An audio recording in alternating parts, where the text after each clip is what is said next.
My name is Damien Hardy. I was the lead R&D at Argent Saga for Ascension and Hoken, and then until the game ended. I joined in September 2019, just as the game was coming out. It's a month old. I saw the production of Revelations. I did a lot of the good stuff early on, a lot of the championship organizing events, led the testing team, Okay, created and so managed the product and stuff. gotcha. Lee? Hey everybody, I'm Lee, captain of the Tavern Brawlers. Started playing Argent Saga down at Atlantic City, where I was there for a Force of Will tournament that didn't pan out very well, and we demoed the game there before the launch of the game, before the release of the game. And I got to play with the Kickstarter, with the alpha demo decks. Like had a tournament there that we got to mash up the demo decks, and that's how I learned how to play the game. And I was instantly hooked. Brought it back home, me and my team, and it was so much fun that we just continued to go with it. It became our primary game, and we went to every Argent Saga championship throughout the course of the game, and it was so much fun. And we decided to become much more a community building team along that process. So, in a lot of ways, the Tavern Brawlers kind of grew up as a team through Argent Saga. Cool. I'm Jay, known as Chain X Plays on YouTube and social media. I've started playing the game on the first pre-alpha deck event, which was in by itself, which was I believe in Columbus. I have a background of multitude of card games. I'm a judge for Yu-Gi-Oh! I've played Force of Will for a little bit, played DBS and Pokemon Competitive Elite 2, and can say this game has been the best one out of all of them. So, um, you mentioned that you're the lead product designer for Argent Saga right there near the end. Go ahead and tell us a little bit of what Argent Saga is as a game. Try to explain it in your own words, where it started, where the concept came from. What is Argent Saga? Sure. Argent Saga is a two-player game, trading card game. So you want to build your own deck. You have a choice of champion and spirit that make your combinations pretty unique to your player.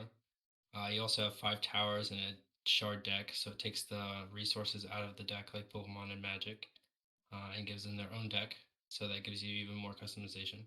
I think the building block and the frame behind Argent Saga was to give players customization and make it unique to them. So you have 5 unique towers that you can play, but you can play different kinds of towers, combinations of towers, to fit your strategy. I think that was very evident in the themes and overall archetypes in the game as well. They were very unique and tried to push players to be creative. Okay. So you would say it grabs elements from different card games that are currently out that are popular, or Yeah, any of so you these? mentioned like inspiration. A lot of it comes from Kaijudo or Duel Masters, the old Wizards of the Coast game with the 5 shields. So we replicated that with 5 towers.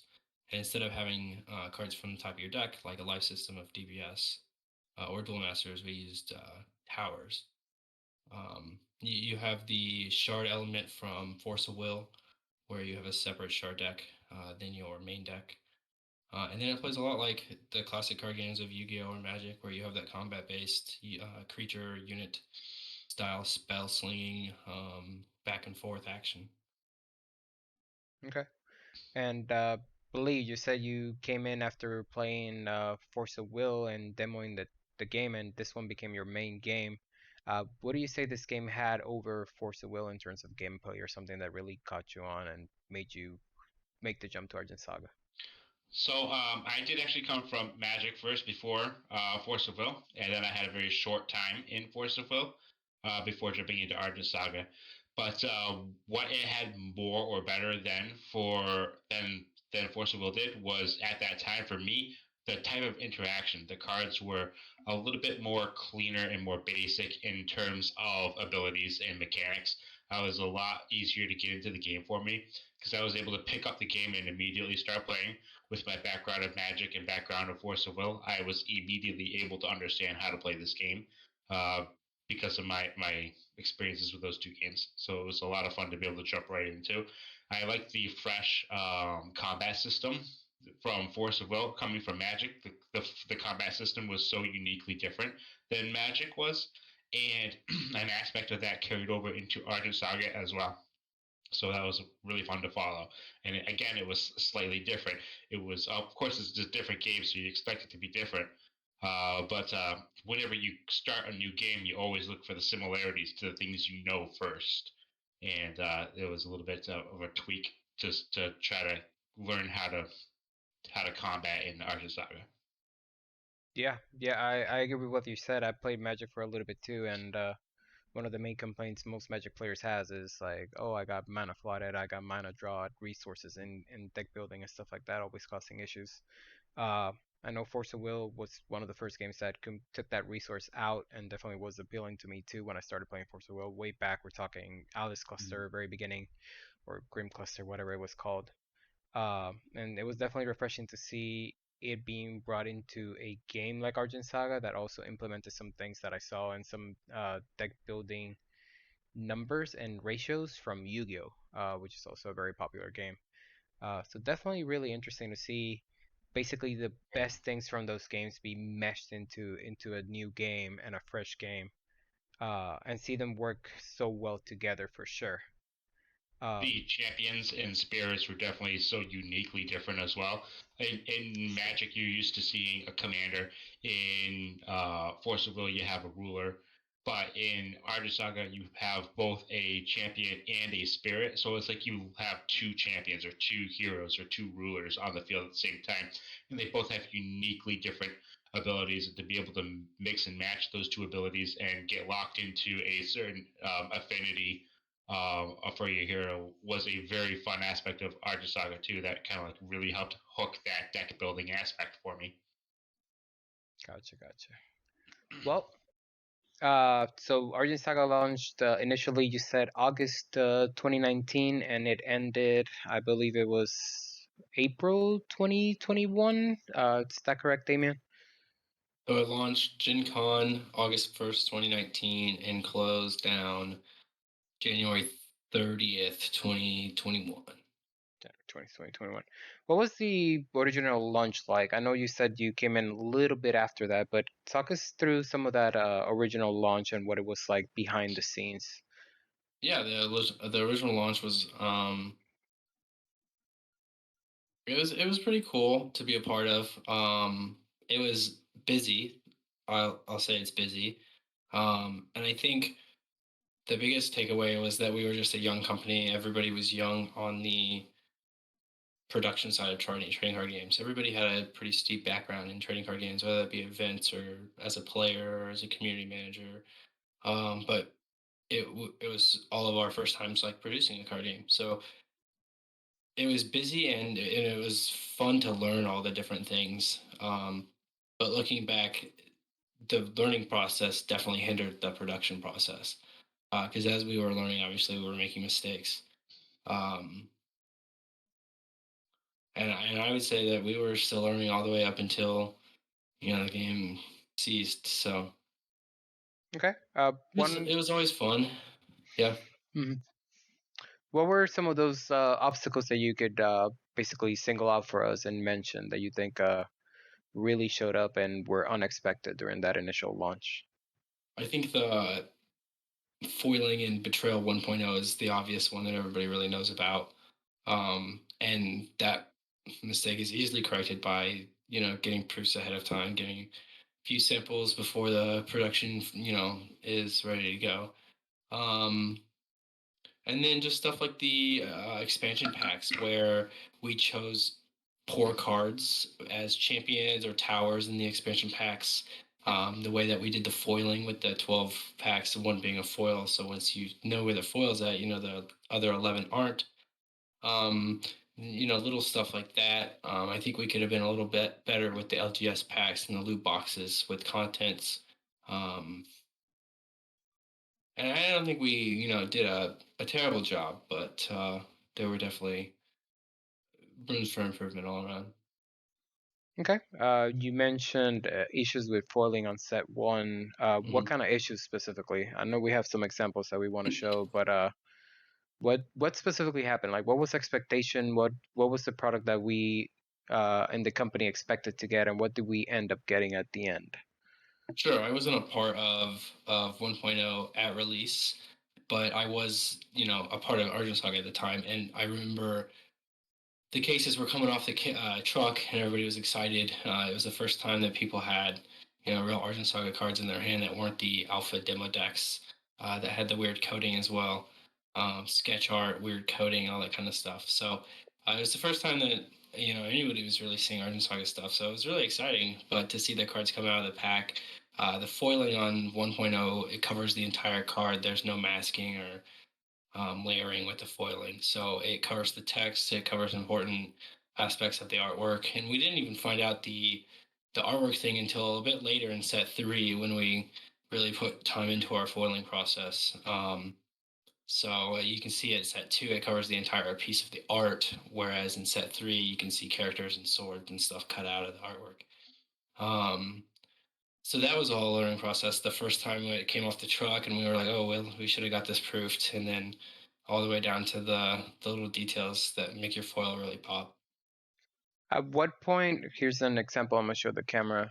That Mm-hmm. is a version 1.0 fully foil rare card right there. It actually, I can honestly say, looks a lot better in the camera than it does in real life for some reason. Mm-hmm. Yeah, The it does white, do justice. the white cards and the air cards always had that ability that you could see them just a little bit easier than the other three elements. Yeah, here's a dark one, for example. Where, I mean, yeah, they don't look terrible on camera, yeah, they definitely do not. which could have been part of the process. Could have been a reason why they just gave him to go ahead. Do you have a side-by-side comparison? I do. Let me go ahead and I could just pull out one of my boxes right here. yes, go ahead, because I have my binder, but the binder set 1 is 1.0, I This believe. is my Betrayal 1.0 and 2.0, just my air.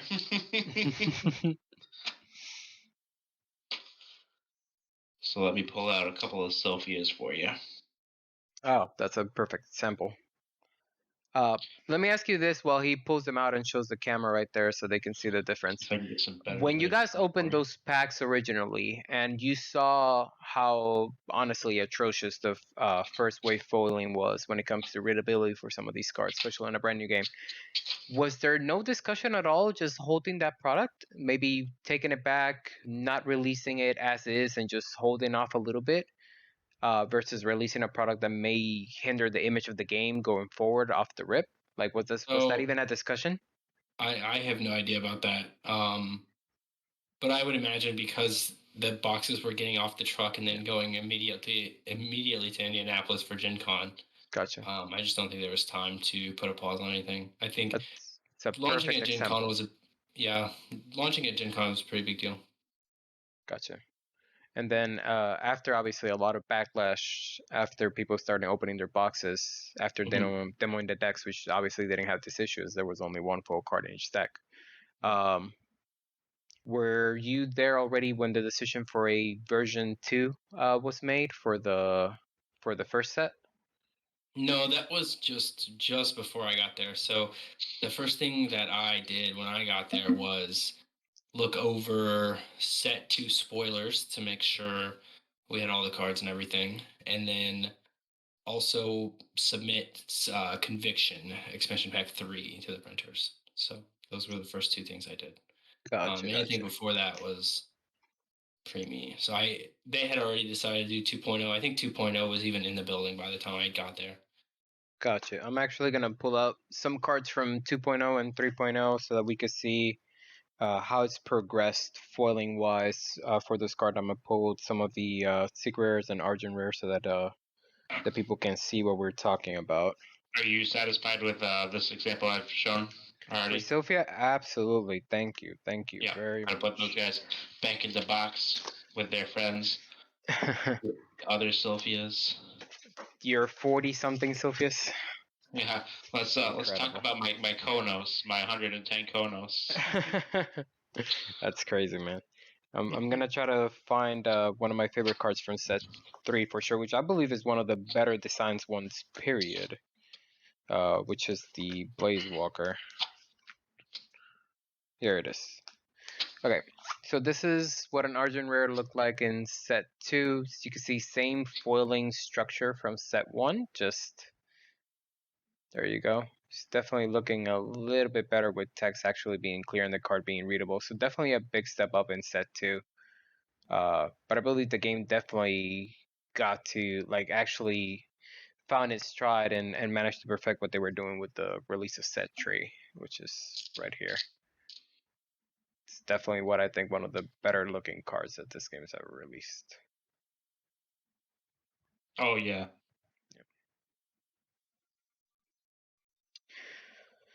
So you obviously mentioned foiling as one of the reasons. What about gameplay wise? Talk to us about that. Organized play, feedback. Want me to pull out Hoken or Steve Mackinson? Yeah, no, absolutely. Pull out Hoken too. We do have a box of sealed Hoken that we are going to open a little bit later on so that we can go over it too with Damien, talk about some design choices, some of the future possibility of what Argent Saga had in mind and had planned. But you know, foiling was one thing. Foiling was made better set 2. Definitely, I wouldn't say mastered, but definitely way more than tolerable, way better than tolerable for set 3 and going forward. But what about gameplay? Were there any issues or any obstacles there that you think might have hindered this game and its growth and progress? Yeah, I think early on, I actually think action was taken pretty quick in the beginning. So Argon was suspended after it had won its championship. Gave it its win. Sophia was, I believe, suspended or been banned at the same time. So that helped the local play. What I'd say is, like, from card design perspective, I think sometimes the better cards were too swingy, so it was harder for an intro deck to compete with a fully fledged, you know, competitive deck, because the power and the gameplay was just so lopsided towards one end. I think that can be remedied a bunch of different ways. But I think that was one of the errors of Argent, was it was just very focused on the competitive gamer and not both the competitive and casual gamer. And I think that had a lot to do with its initial setup with branding and advertisement, right? Mm-hmm. The people that they were able to talk to, that they were able to get to play the game, were people who played a lot of games a lot of times, and so those are typically the more competitive level type of players. So that becomes your immediate, direct player base first and foremost. Yeah, Which and is then go ahead, Jay. No, go ahead. I think some of the early cards, like Aragon being released before Bone Scavenger, was a mistake. Bone Scavenger being an overcorrection to Aragon is a mistake. I refer to them sometimes as inherited problems because I didn't start working on a set until set 3. So some of those problems, Ancient Surface Breath being the powerhouse that it is, Bayu being so strong, some of those problems were more inherited. And sometimes we do overreact to some things, and we still make mistakes. In like set 3, you had Playful Imp and the Mediol combo. And someday I'll go into a longer discussion about how both those two got through. It's not something that we really hide from everybody, but mistakes are still being made with gameplay with cards all over the place, even in new card games. But it's how the game responds to the mistakes if they make them, and then just learning from them. Well, one of the things that you guys mentioned is how this game tailored to people that are avid card players already, highly competitive people that play multiple games.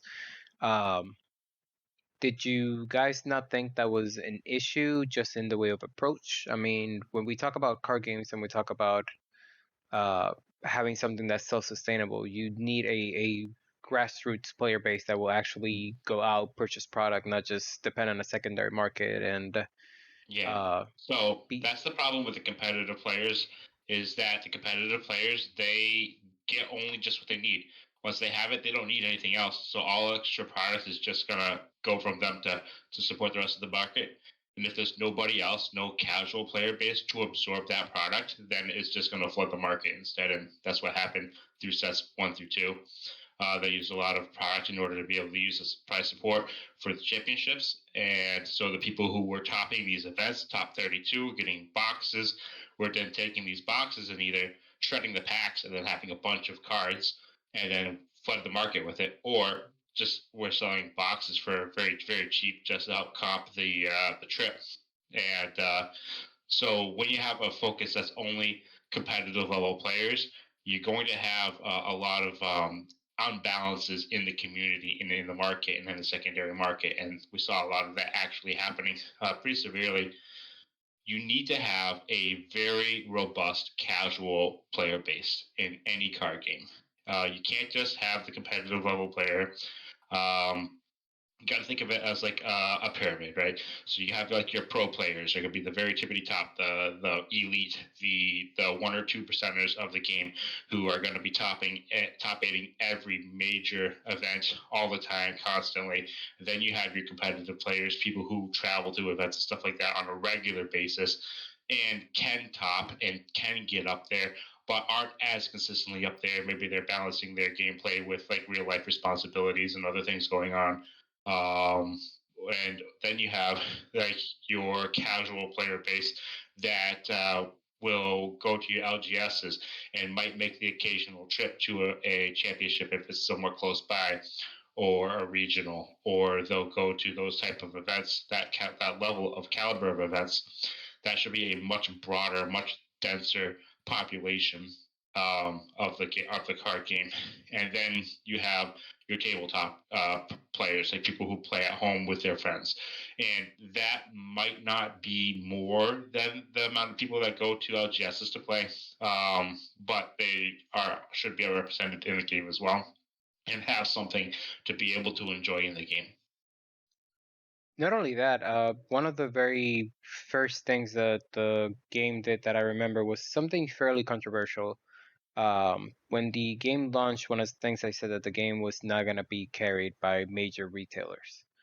And while supporting LGSs is definitely something that's important, you want to support your local game stores, and they are your brick and mortar locations where events can be run, where the games can be demoed.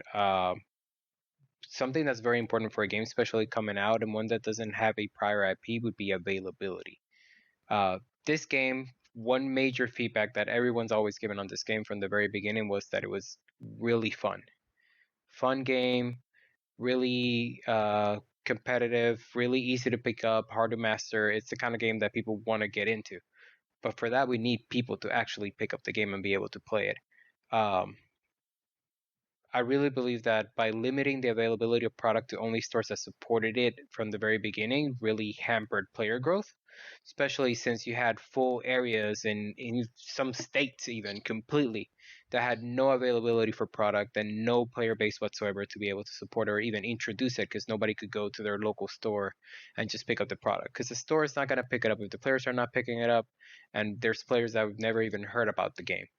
And I believe that was also a really big issue for the game during launch at the very beginning. So that's a problem that you think that all small card games have, and it's something that they all have to figure out how to do. Unfortunately, most small card games couldn't even qualify to get into the big box retailers.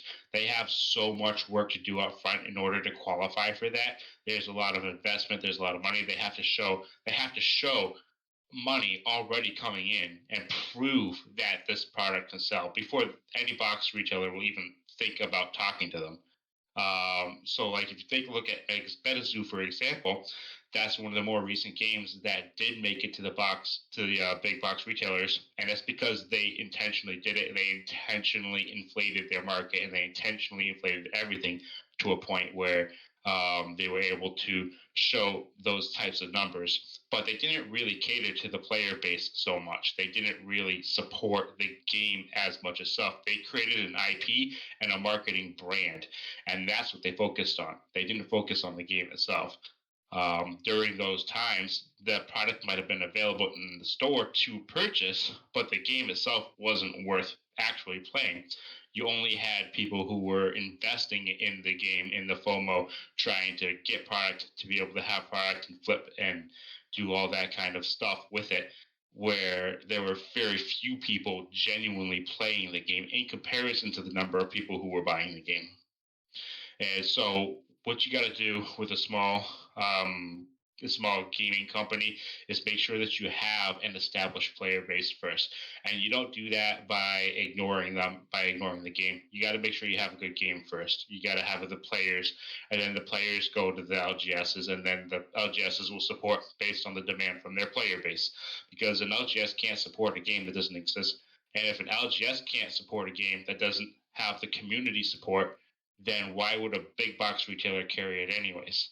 So I think that before you can even get to a big box retailer, you have to establish yourself with those LGSs in the first place.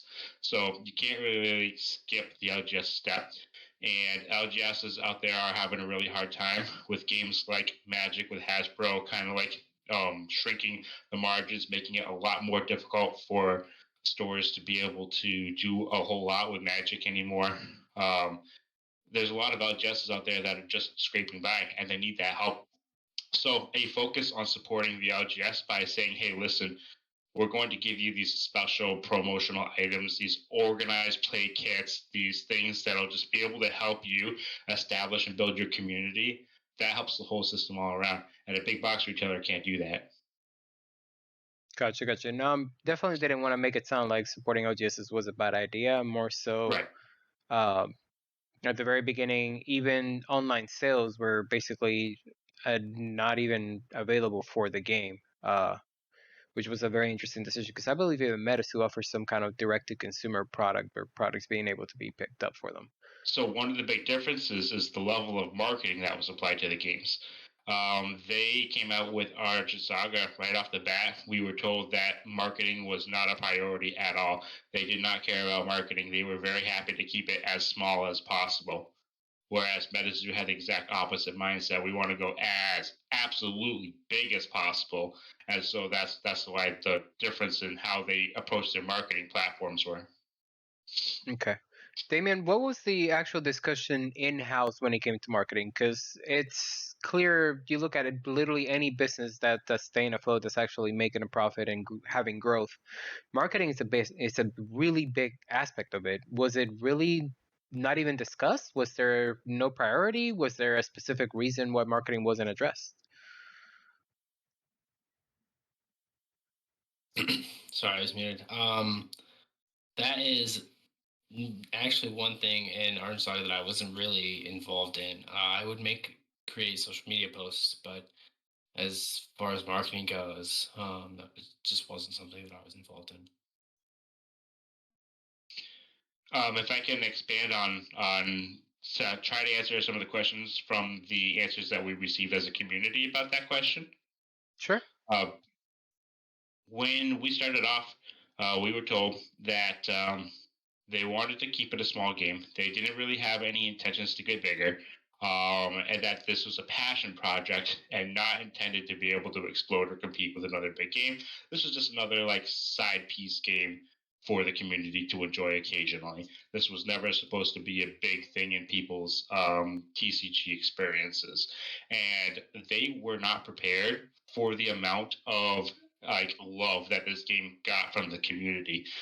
They were not prepared for how big this game actually did get for a little bit before things started going sideways with some of the decision making in the process, because the management team was overwhelmed by all the needs and the demands of the community and the stores that they were trying to support over a game that they didn't really intend to get bigger, but just kind of like forced them to get bigger before they were ready to do so. I mean, when you come up with a product that's, like I mentioned earlier, loved by literally any person that puts their hands on it, that just tests it out. It's literally taken just one demo game for people to be like, this game is really fun.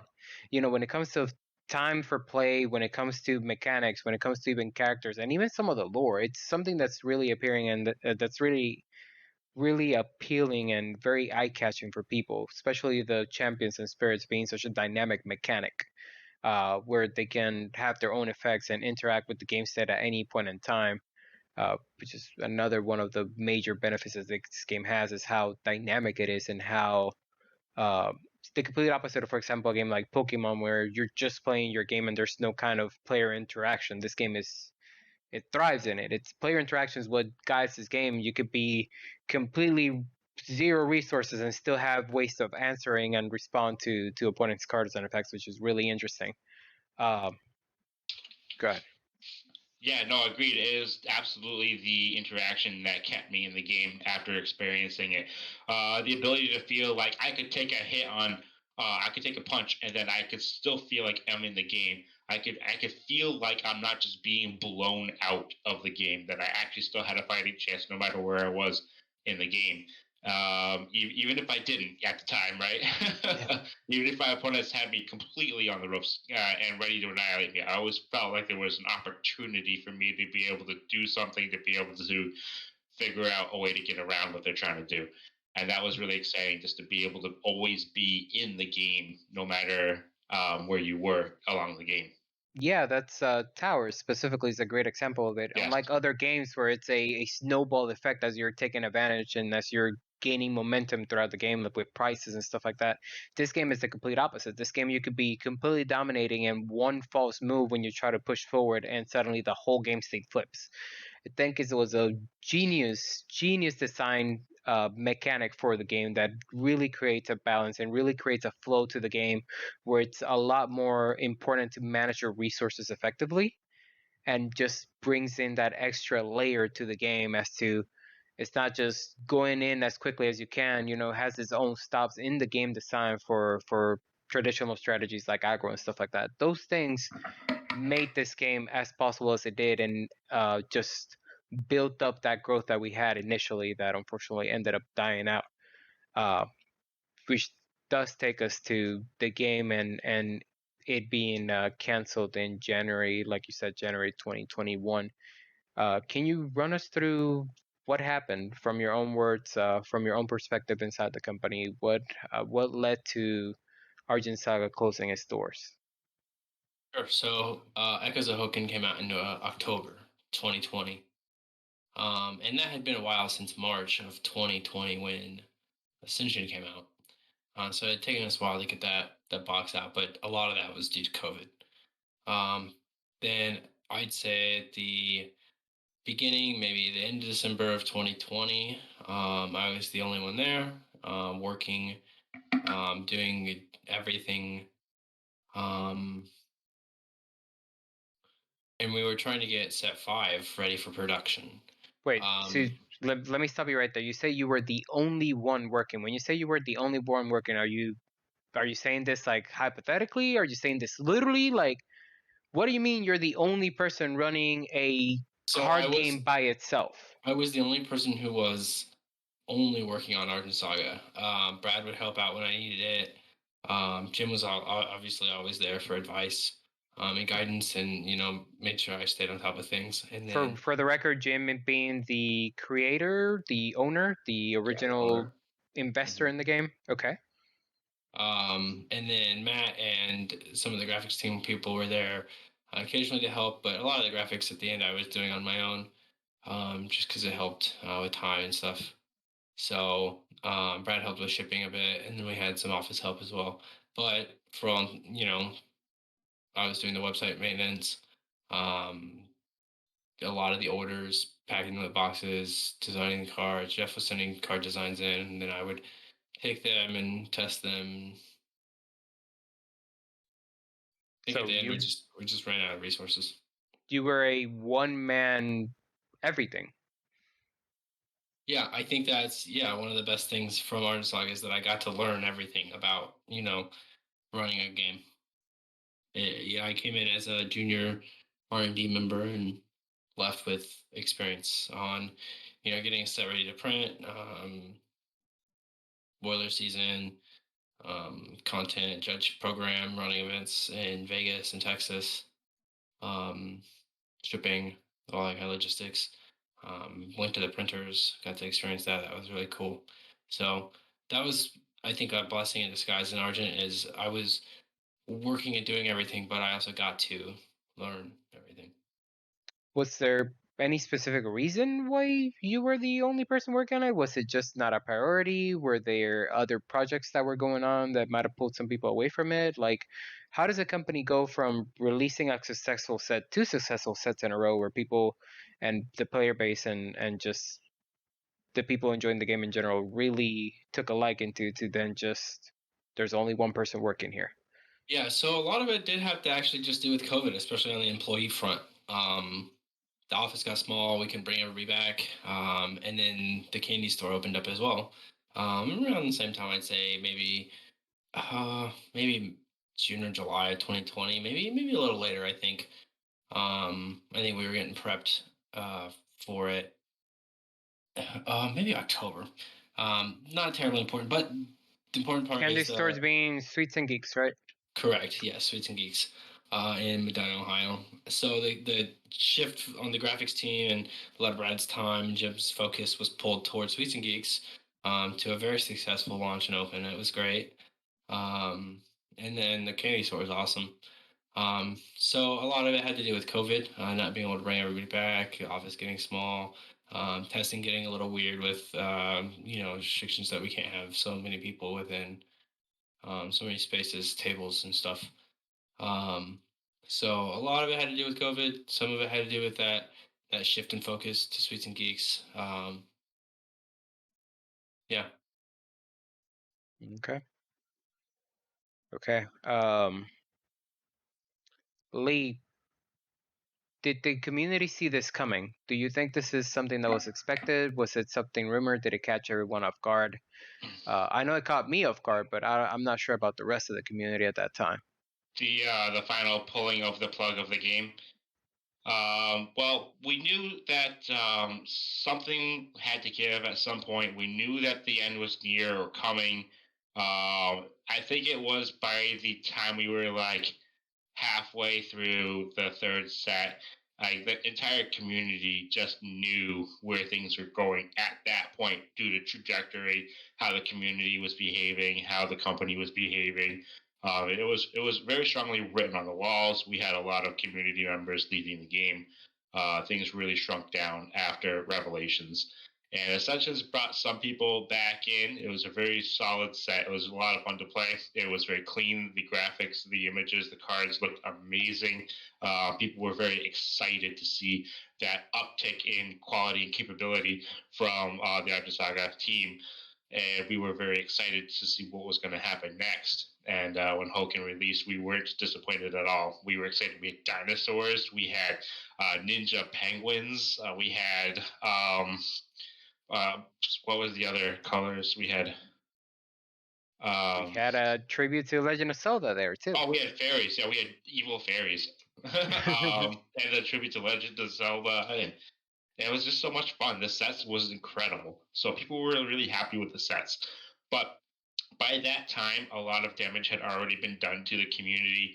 A lot of people had left. The Ergon banning did happen a little bit later than the community really needed it to.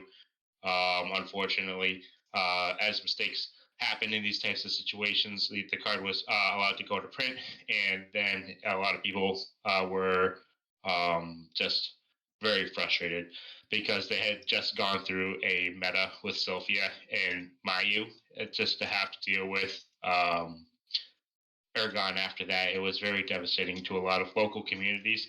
So we lost a lot of local support in a lot of different areas, and it kind of thinned out the community, made it a lot more dispersed.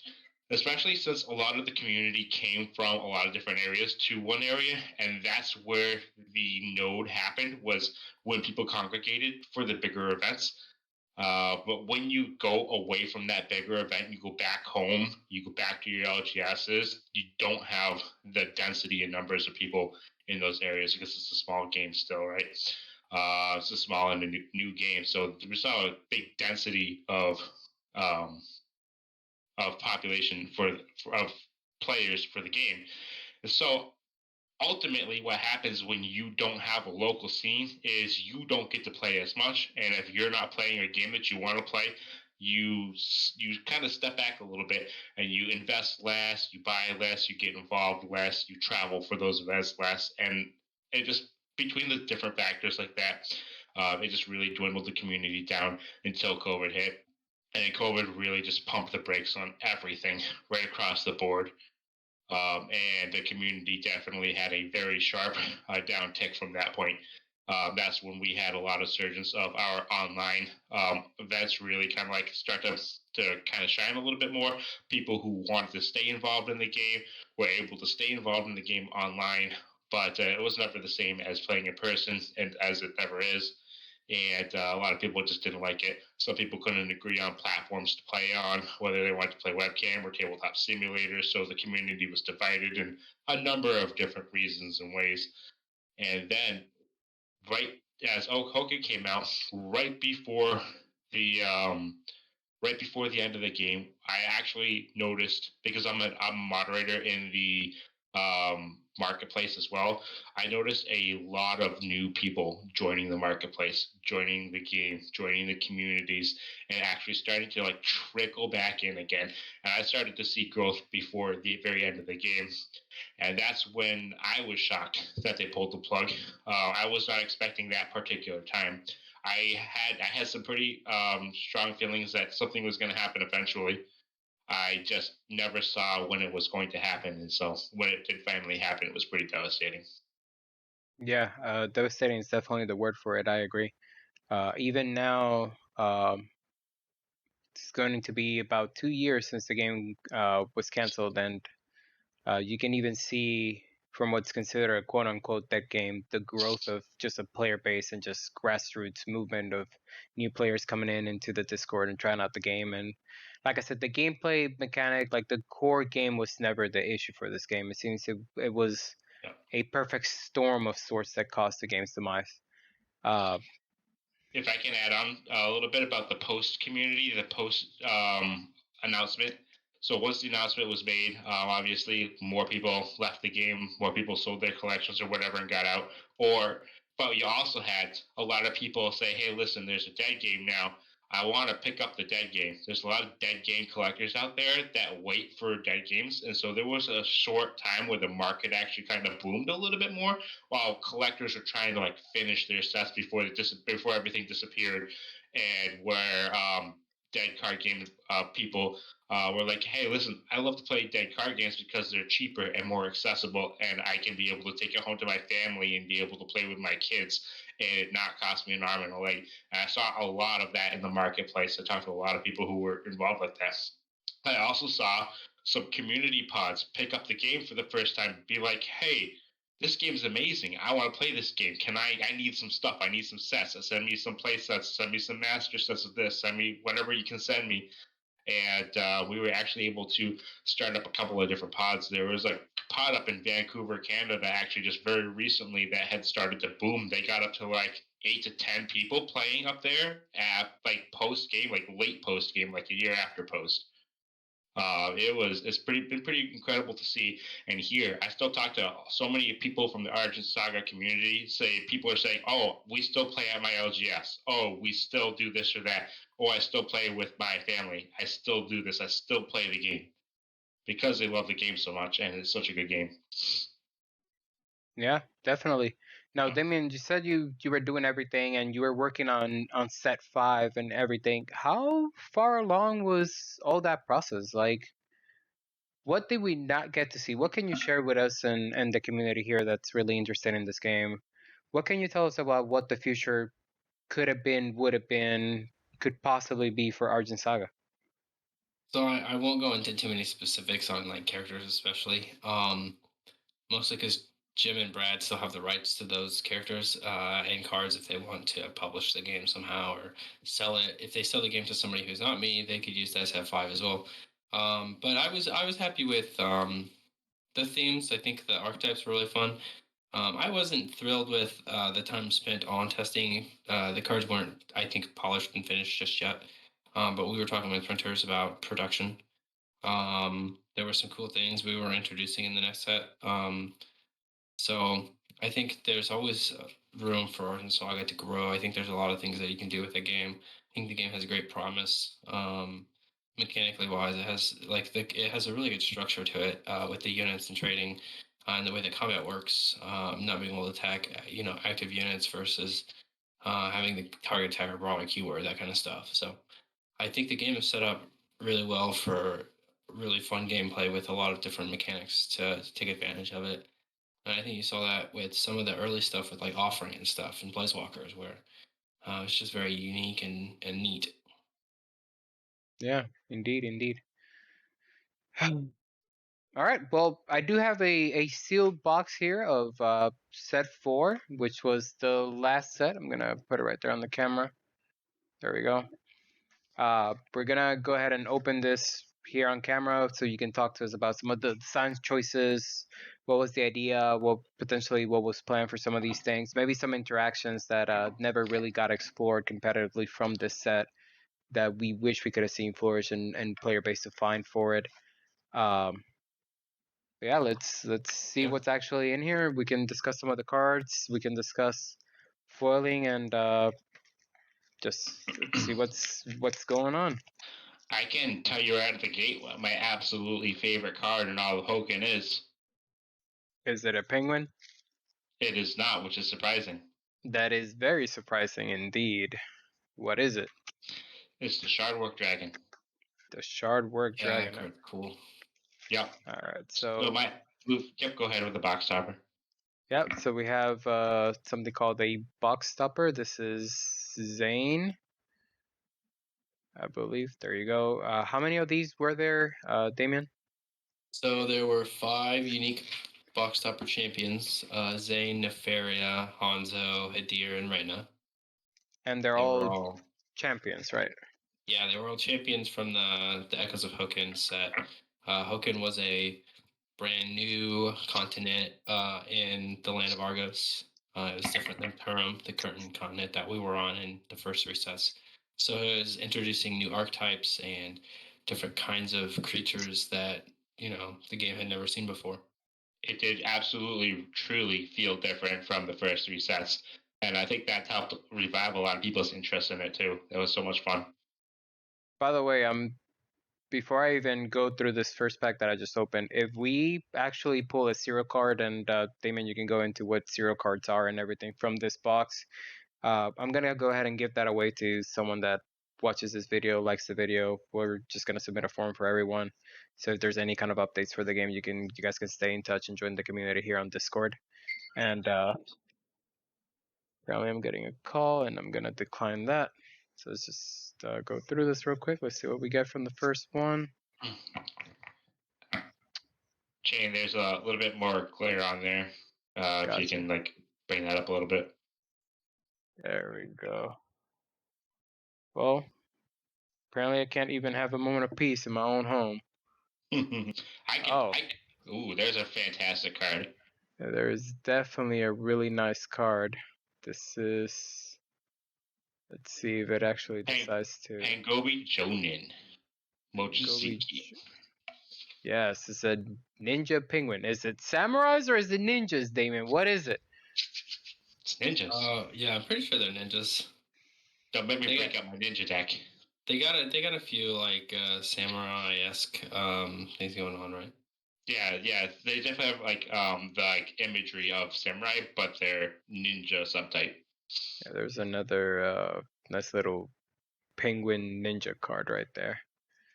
So they're officially ninjas. Was there any kind of idea of expanding on these? Were they a set only, like a set 4 only archetype? But was there a future for the ninjas? Yeah, it was definitely a feature for the ninjas. I think. Yeah, I don't want to go into too much detail, but yeah, of course, I understand perfectly. But come on now, we're talking about penguin ninjas, so gotta give something. I'll say that there was and is future for both of them. I think. Gotcha. That was if Argent Saga had more cards to make, they would make more penguins. They would make more penguins. All right, How many sets were going to be in this like world set block? It was gonna be 3 again. 3, yeah. Okay. Now that you mentioned blocks and everything, that takes me to my next question. Format. This game obviously is played, or at least was played, up to with a ban list. Kind of like Yu-Gi-Oh does it, where basically every card is legal. Was that gonna be the case always, or that is a foil comment right there? Or were we looking at possibly doing some kind of rotation like Magic or Pokemon? So we had talked about internally about rotation. I think we were going to hold off for a while. I will say now that if it's something that we go down, we will do it immediately. I think 1, 2, and 3 sets 1, 2, and 3 are cool and very nostalgic, especially for people who have already played Argent Saga or have played it before. But for the health of the game, and I think for the sanity of the players, a lot of those mistakes need to just be rotated out and put into a legacy format where people can have fun with them. And then you have a more cultural, cultivated standard, instead of this like wild, wild west that set 1 and 2 produced. Let me go ahead and make this a little bit bigger. There we go. And I don't think anybody on the like initial design team would be afraid to admit that like there were definitely some mistakes. Okay. Yeah, something about a set 2 card, a set 2 card called 002 Yeah. definitely created some waves across the community for sure. Lee, if you want to expand on that a little bit while I try to force myself to open this pack since I'm not really agreeing with me right now.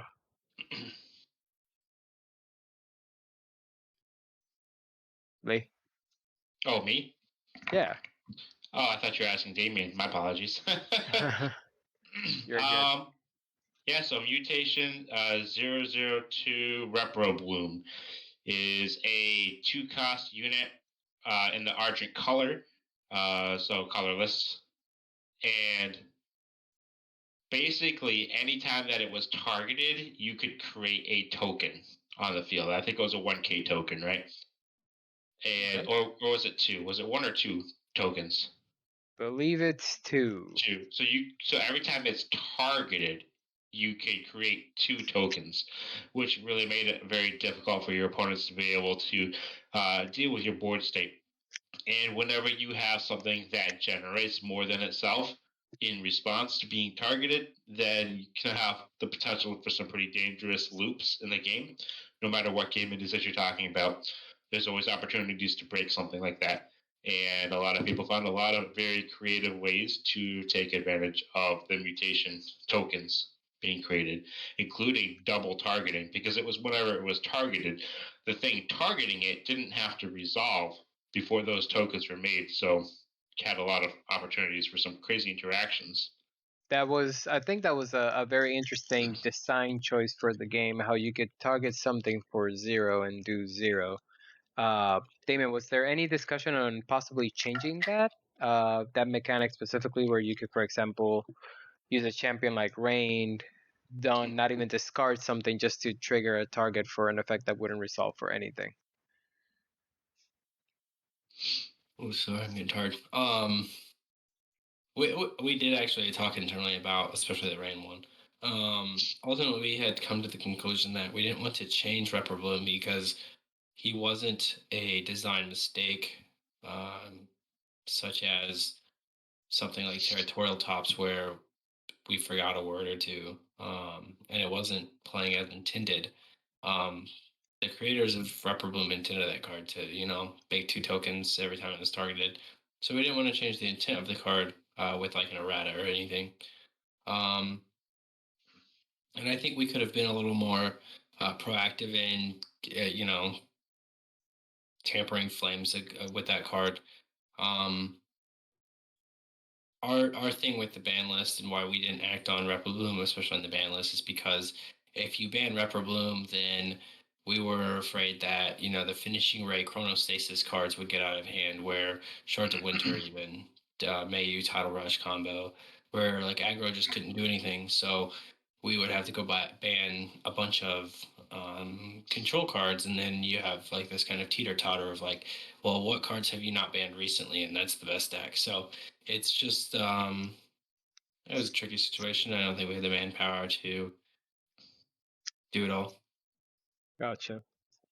Now, let's talk post-game support. Like, I know there's been talks about some events coming up for the players that you want to organize. Go ahead and talk to us about what's possibly in store for Argent Saga for events or possibly some kind of support going forward. Sure. I'll let Lee talk about the tournament. He's got coming up at the end of the month, but I would like to organize the Argent Saga Pro League this year. Whether that means buying the game and doing it that way, or just doing grassroots through the community stuff. I think there's enough players and people to enjoy the game, where we can all get together and once a month or once a quarter or whatever works for all of us, and depending on the size, get together and play some Argent Saga. And so I want to kick it off with a tournament that Lee's going to run at the end of the month. And he's going to have like full control over his tournament and how he wants to run it. And then just first or second place from that tournament will get an invite to the Pro League. Okay, so basically you're letting people run basically their own events as qualifiers for what potentially will be something called the Argent Saga Pro League. Yeah. Okay, what's the end goal? Are you like do we have some prices planned out? The end goal, I think, the ultimate goal would be community engagement and involvement and giving content for the community. I think Argent Saga put a high stress level on, good quality gameplay, and I think the Pro League would be able to provide that to the community. It'd give the community, decks to talk about every month. They really the ultimate goal is just to increase engagement for the game. And we can talk prizes for the Pro League once it gets underway and stuff. I don't want to promise stuff that I don't have just yet. So Gotcha, absolutely. we'll see that develop soon. For the Pro League event that I'll be hosting at the end of the month here, it'll be on January 29th. I am still deciding on a time, and I think it's going to depend a lot on a few different factors. We have a lot of new people in the community who are like, oh, I'll play. You just got to teach me how to play. So we're trying to get some people involved. I think I want to actually do 2 events that day instead and host an early event that's going to be free to enter completely for the entire community, for anybody who wants to play. You don't even have to be all that skilled. It's going to be very casual, very open, very friendly, oh yeah, this is what this card does and this is how you play. Oh yeah, I gotta, untap my shard first, and then then I can do this, or no, I gotta draw first, and then I can untap my shards. Go back to the basics and kind of give everybody a refresher. That's very much needed because it's got to dust off tabletop simulators and some cards and try to get used to playing the game again for a lot of people. So I think we're going to do a refresher event, and then we're going to go directly from that into the Pro League for Damien there. And for the Pro League, I think I'm going to do a $10 entry buy-in, and I'm going to have boxes of Hoken available. I've got some stuff sitting up here on the shelf. I've got plenty of Argent Saga product for everybody, ready to go. Ahead. There we go, so we can show it off. We see a lot of magic right now. Well, yeah, there it is. Look at that. Got tons of Hoken available for the community. When the game moved on, I had picked those up specifically to be able to use for tournaments for the community. This way people could enjoy the game. I knew that Hoken was at that time very short printed, or not printed short, sorry. It was distributed short because not enough people were buying it because the game was on its way out at that point. And it was in the middle of COVID too. And it was in the middle of COVID, so there wasn't as much play, there wasn't as much participation in the game at that time. So I knew that people would need Hoken, so I picked that up primarily for people to enjoy.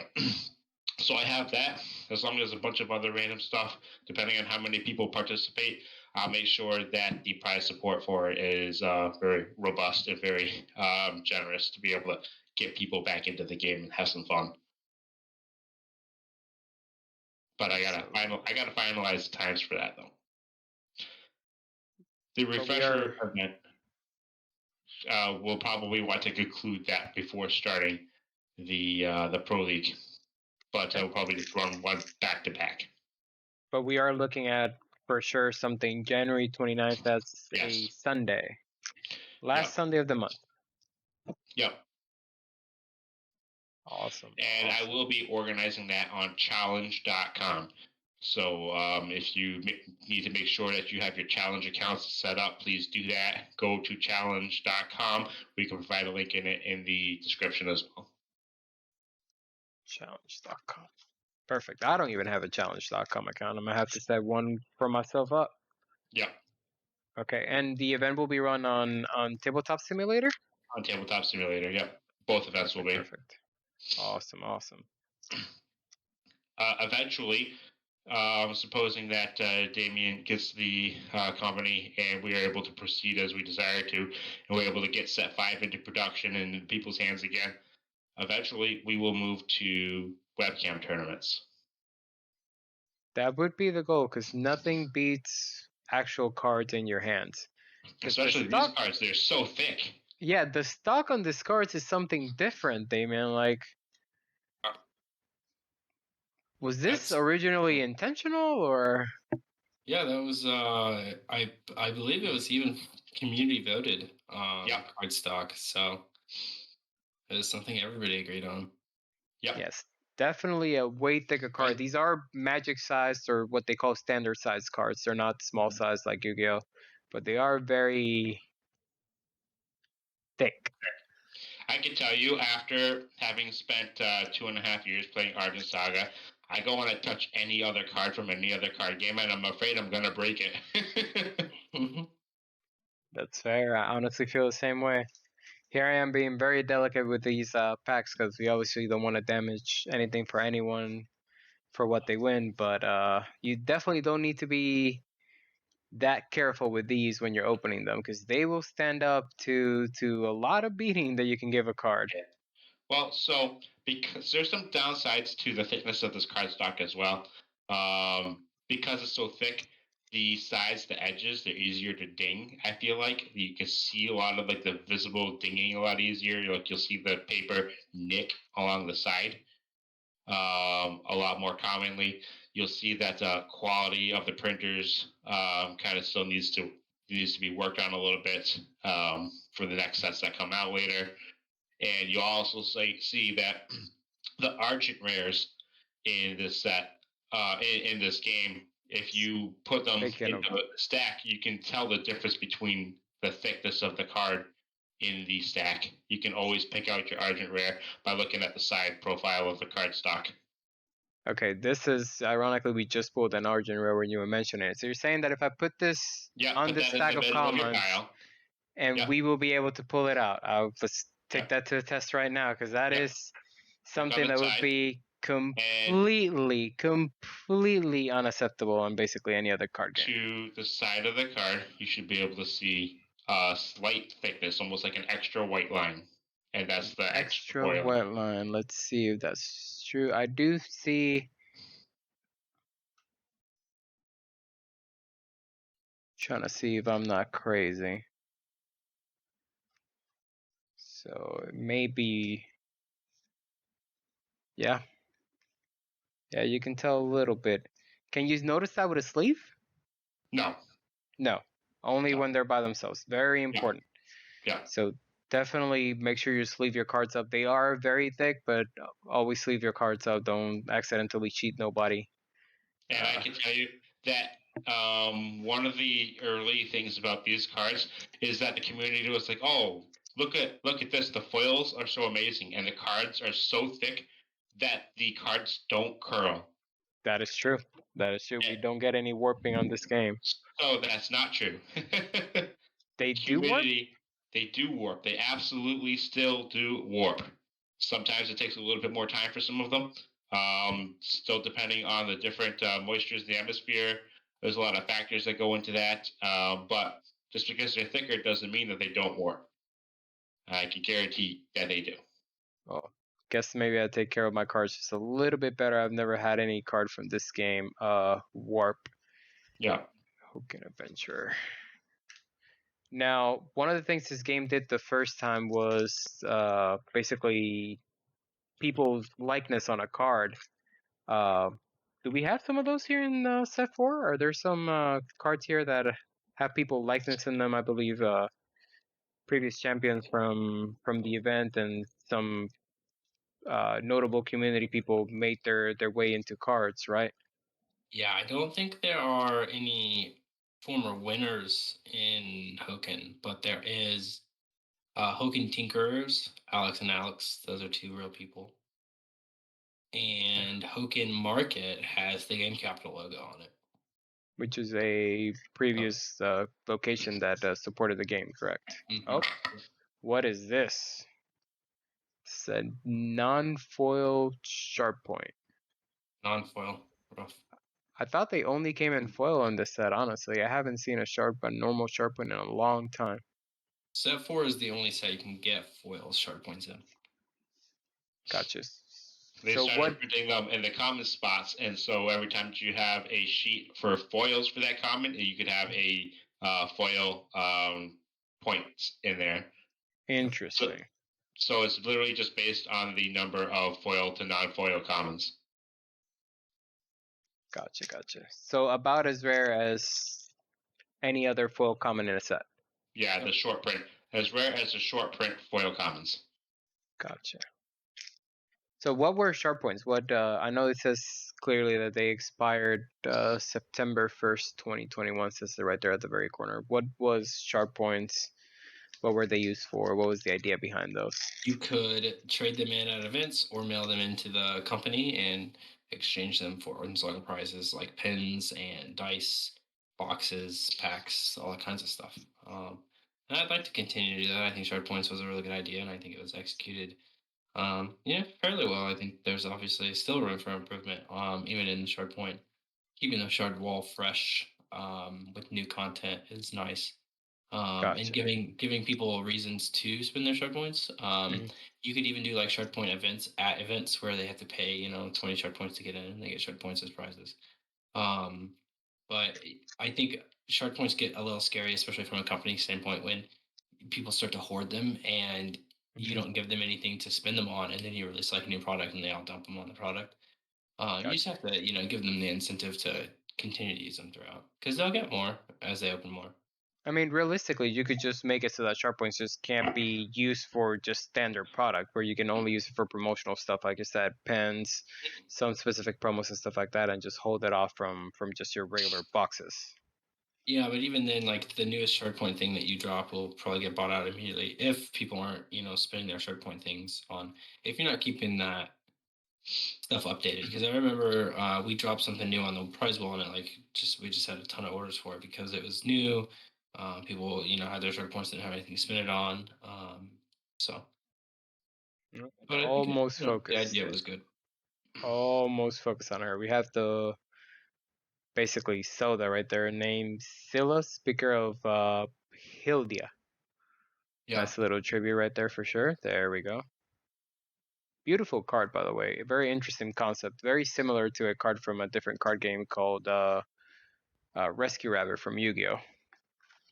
So I'm a Magic the Gathering Elves player, and so when I saw elves in the light color, I'm just like, what is this? No, this does not make sense. I don't like this very much. I don't. The elves do not belong here. They belong in the woods with the beasts and the air elemental. I didn't even think of that. That's funny.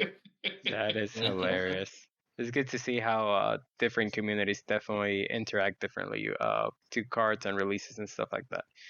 I know the idea of Hoken was to introduce new archetypes and new characters and just different mechanics for the game, but it's red and there's fire and there's not any dragons in this set.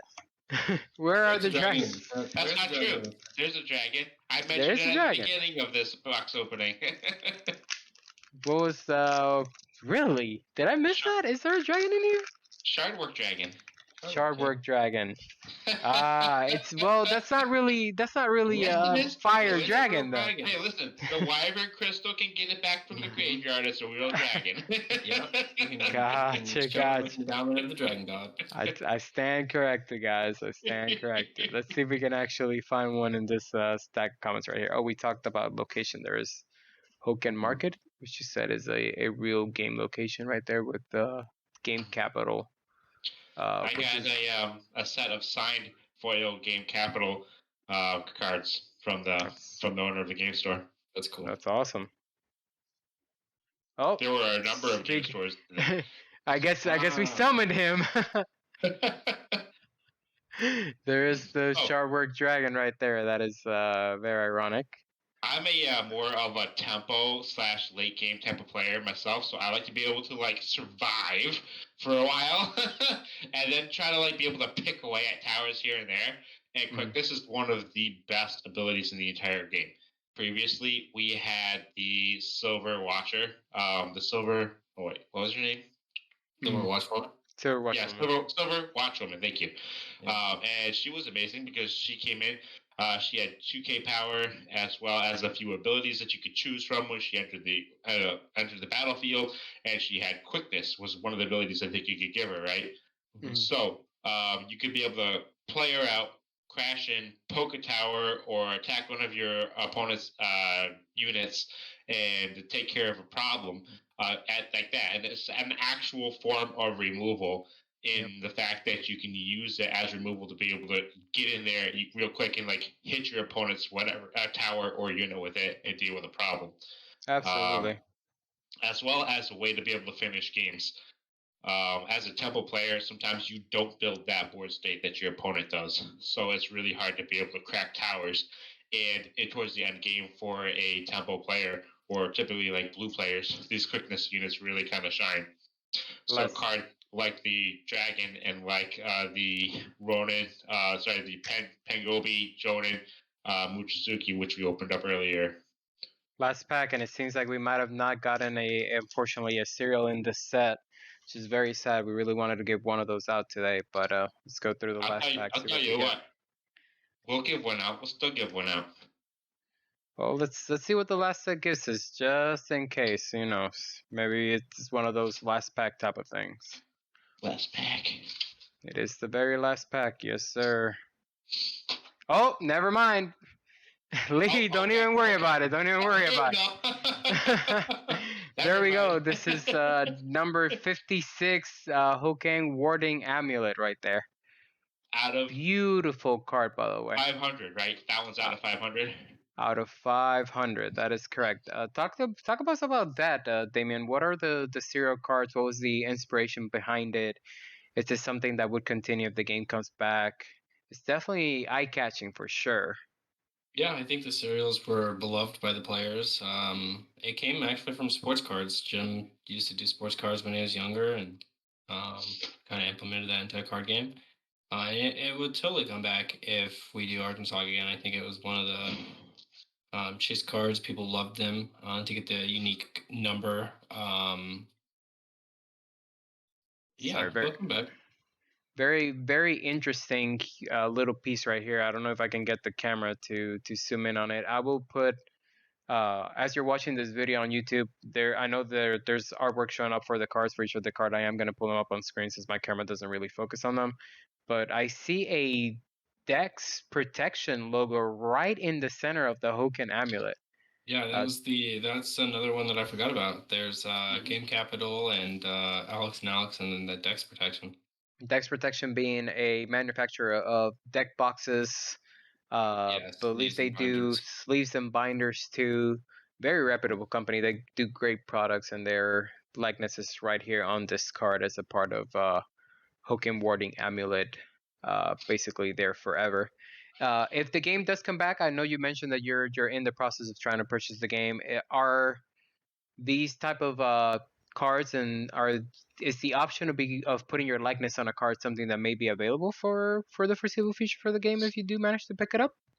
Yeah, I think it's something that again, another thing the community has really enjoyed that we've done. And anytime that community that enjoys something, that I think we want to continue it as much as we can. logistically speaking, we can't put everybody on a card. But yeah, it was something that was enjoyable. So I think we do it again. Absolutely. Speaking of these types of things, you guys are talking about enjoyable things that the community loves that the game did. And you have mentioned the serials here, but I don't think we've talked at all this entire podcast about metal cards. Metal cards, yes. And Lee, I love me some metal cards, I can tell you what. let me go ahead and put They'll you. come back. Let me go ahead and put you front and center so you can show us some metal cards right here. I'm just putting this card on the sleeve right there. They will. Definitely come back. There we go. Yeah, metal cards are coming back, huh? All right. So what were what were the metal cards, Damien? So metal cards were prizes or unique cards that you could get through promotional activities like loot boxes. Listen to that. They have a great sound to them. And then they're made out of metal. And they come. Most of the cards are outside of the deck. We printed some main deck cards like legendary creatures as metal cards for just if you wanted them. But most of the cards are outside of the deck or in your shard deck, so they're totally playable within reason. The towers, you have metal towers as well. And originally they started off as prize cards for tournaments. Dragon Hole is the first champion. You got a bronze. You have your gold, silver, and bronze, and then your rainbow foils as well. Don't forget about the alpha gemios and the alpha fizzies. Those were your first one. Oh yeah, that's very true. And then you had the loot box ones. Sometimes they were just the black borders. Sometimes they had like the little Christmas hat or the Halloween pumpkin or whatever. So yeah, I think metal cards are awesome. I think everybody thinks that it's cool to have a metal card, and I don't see why there wouldn't be a metal card for any card you can play outside of the deck. Here is the Christmas solo. Very cool design with a nice little Christmas hat right there, and like what looks like snow all around the card. Definitely very festive. Yeah, the fact that we have resources outside of the deck in this game, like the Champion, Spirit, and Towers, definitely gives us that opportunity of having something like the metal cards. That is a lot of fizzies, Lee. Come on now, brother. I just sold you one and another guy one. I mean, they are a alpha card. This card was never even officially released. These were given out in events before the game even released. And here you're showing off 1, 2, 3, 4, 5, 6, and 4 Alpha Jamal, which were there only 8 of out there. Yeah. So that's just three of the Alpha Jamal there. I have the bronze in my deck box as well. Gotcha. And I just lost a bronze fizzy somewhere for some reason. But it better be lost in the mail on the way to my place. I had 8 fizzies. I had 8 alpha fizzies and 1. That's amazing. 1 bronze alpha fizzy. It's been my dream for forever to do a regional. So this game hosted a bunch of regionals, and there was actually some regionals that had been played before I even started, and I wanted to go back and I wanted to redo some of the. By the way, more metal tokens, please. Yes, metal tokens was a great idea for a card that doesn't necessarily have to be a price card like the Champions and Spirits were, but it gives you a good metal card that people want to use. You have a metal token. Oh my God, we're gonna have a conversation after this podcast. My God, we're gonna have to have a conversation. Kite, one of everybody's beloved spirits. Wait, hold on. Is that a? Oh, that was a kite, a golden or bronze kite that you just passed right there too. Gotcha. Yeah, I got a couple golds and a bronze. Nice.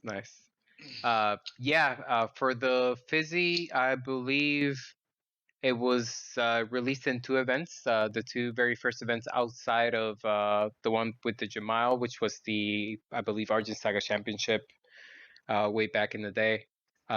It was given up to top 16. So they were 13 copies originally released in Columbus for the very first alpha demo deck tournament. That's a beautiful card. Solos are so hard to find. And then it was released as Sunday, I believe it was Sunday of Gen Con, right on release, that they released 5 more of the top 8 for for Fizzy as well. That's where I won the bronze one, which is apparently has gone around the world. Ended up in Lee's hand and now on the way back to mine. Luna. I really am a fan of holiday I like designs these. for cards. I am really a big fan. That's something that I think Force of Will did too, and I've always been a fan of seeing cards with special designs for holidays for sure. This is the silver regular Luna. I like the silver on the Luna. It's just that Yeah. the silver goes nice with the black and the Yeah. purple. I do own a black cat with a white center. Her name is Luna. I will neither confirm nor deny if what Luna came first, if the champion or my cat. You guys can speculate on that, but wow, look at Coronas too. That was very unfortunate. We had Corona as the prize support as coronavirus actually started coming out. It was the most tragic of things. It was just like which came first, the Corona or the Corona? It was this like an episode of like The Simpsons where they predicted it? Yeah. Yeah, that was definitely interesting. All right, so here's some of the other cool stuff. So here's some of the other stuff that you can get outside, right? So Okay. like they have These the were metal towers, metal shards that you could get off the prize wall. And I can tell those you you, could slamming down a stack of 10 metal shards is a blast. it made for a very heavy deck. Now let me ask you this: could you redeem sharp points for metal shards? Yes. Wow, look at that. I have a master set of the metal shards. Got you. 3 copies of each.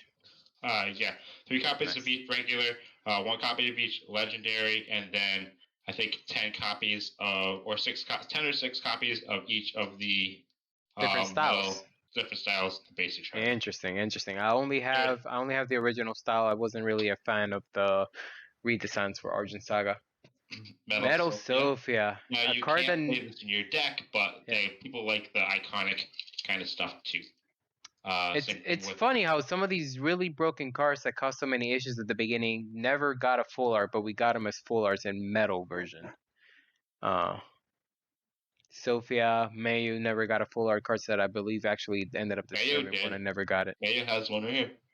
Yeah, so they got the metal version, but there's not a real card that you can play that's metal full art. Same with Leviathan, Bahamut, all great cards. You can't play as metal full art? Like metal right here. No, that's what I'm saying. You cannot play the metal.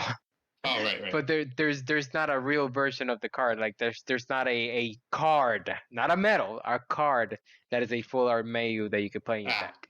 Yeah, that's too bad. I think the full arts on these are really pretty. Yeah. And of course, some GZs and some ashes. So I have a story about the ashes. Actually, I was one of the first people to own a gold ash. A gold ash. And I won it. I won it up in Toronto, Canada, at one of their premier events. It was an Argent Saga premier event. It was the first event ever played in Canada. Interesting. And it was at the exhibition, the Canadian Exhibition something center or something. I don't know. Somewhere up there in the Toronto area that they do every year. And I went up there with a couple of my other teammates, and we were 3 out of the 4 people who showed up. And the one Canadian guy was his first time playing, so it was wow. Interesting. It's the duality of the company, a company that said they wanted to stay small from the very beginning and did so many things to keep it that way, to go all the way out to Canada to showcase the game. Yeah. Sounds well, like the company didn't go to Canada. The exhibition people company who wanted to host it did. Gotcha.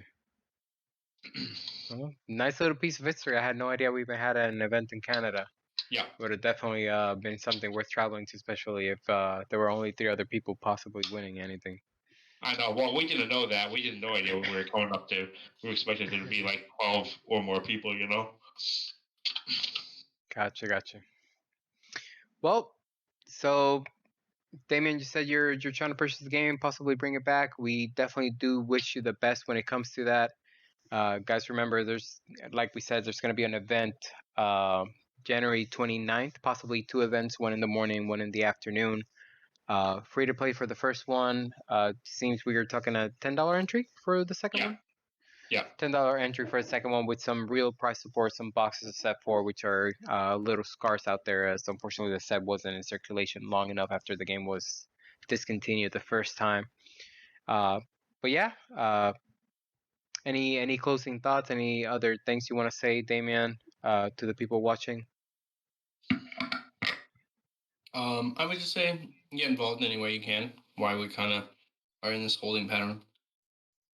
Please got that tournament at the 29th. I'm sure we'll do more events. So. Absolutely, absolutely. And remember, guys, we are giving away the serial number 56 out of 500 for Hoken Warding Amulet. It is the card that has the Dex protection in it.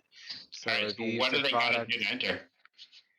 you know what? Let's do something interesting. Since we don't know what's gonna happen with the game, we want the community to be involved. We're gonna have a submission form. Just put in some of your contact information if you have any kind of interest in the game. That way you can stay in touch with us. Possibly join the Discord for sure. And we're gonna get these in one of you guys' hands that fills out that form so that you can be involved and stay up to date with what happens with Argent Saga. Sounds fun. All right, guys. Well, thank you for tuning in, and we'll see you guys around. Thanks, Thanks, everybody. Lee. Thank you, Thanks, everybody. Damien. Bye.